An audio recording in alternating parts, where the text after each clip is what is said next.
It is so frustrating to be in these Chinese stocks and not have it go anywhere but sideways or down, and watching everything else skyrockets. Wow. Cryptocurrency is rallying. US tech stocks are making 52 weeks all-time highs, which I knew. That's what I've been saying for the last 2 years now. Everything. It doesn't matter what we buy. If we have bought anything besides these Chinese stocks, we would be making money. But instead, we're holding on to losers, so-called undervalued stocks, hoping that maybe one day, we'll see it above 100 again and stay above 100. That's the thing. We'll see 100, but will it stay above 100? We don't know.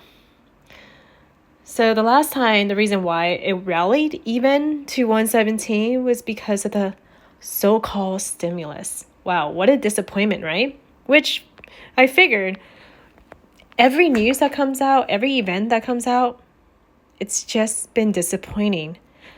China's stimulus plan, not enough to ignite stocks. Well, what else is new? And then today, Singles Day, right? Tmall's 11/11 shopping festival reports robust growth. Okay, and what did it do? Nothing. It's up 1%. And on Friday, it was down 6%. And now we're hoping that we have record-breaking earnings report. Well, I know for a fact that we're not going to get that. Even if we get a decent, semi-decent report, you know what's going to happen to Alibaba? It's going to sell off. If you look at the last 5 earnings report, 5 quarters, it has sold off on the day of earnings. The day of earnings. I'm not talking about the days leading up to earnings. I'm talking about the day of earnings. It's not going to be any different this time around. So no matter how much share buybacks are doing, how low the PE ratio is, how oversold we are, how much people think that they're going to do another stimulus in the future, it doesn't matter. Alibaba will stay Alibaba. It'll stay under 100. It's pretty sad. You know, it's opportunity cost, really. If we had just cut off our losses and just put our money into something else, it could have been anything.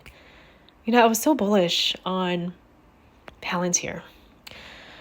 And I was up a little bit and I sold it. I sold to get into Alibaba. Awful mistake. You know, we should have just got out 4 years ago with the tech crackdown. Like, that was the first sign to get out.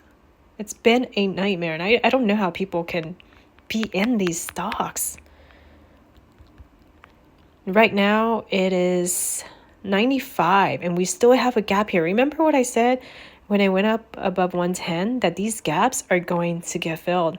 We have one gap that got filled, and I think the next gap is going to get filled after earnings. It's waiting for the report to come out for a reason to sell off. Baidu made a round trip. Wow, what an ugly chart.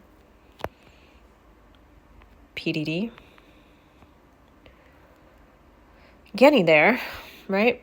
JD has earnings on Wednesday, and it's also, I don't know what's going to happen, but it looks like it's waiting for earnings for it to sell off and fill those gaps.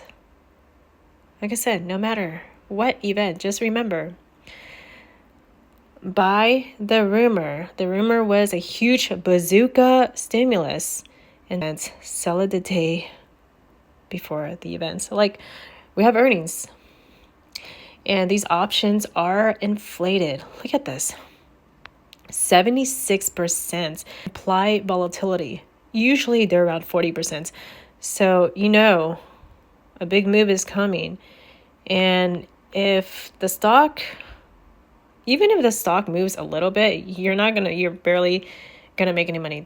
The stock has to make a huge move either to the upside or to the downside to even make money.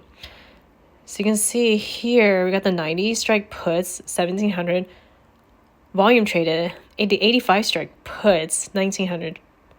So you can see a lot of people are hedging. They know something. 11,000 open interest. The 90 strike puts, 12,000 open interest. 92.5 puts. The 95 strike puts, and 20,000 open interest. And then on the call side, we have, the 105 strike, 5,000, 23,000 open interest. That's a lot. And then the 100 strike calls, 34,000. And the 115 strike has a huge open interest. This is what I think. And this is basically just following what's happened in the past, because the past is still happening to this day.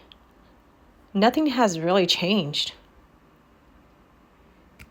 So what's going to happen is we're probably just going to get a really slight rally, like what it's doing right now, 1% each day.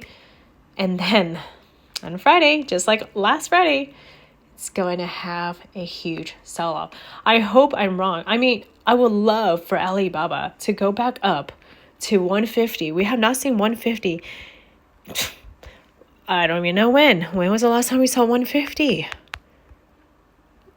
Back in 2022.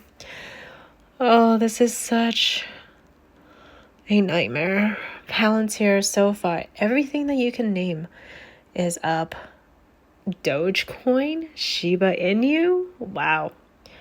GameStop, yeah. Everything else rallying. Let me know. What do you guys think? You think we can get above 100 and stay above 100 by the end of the year?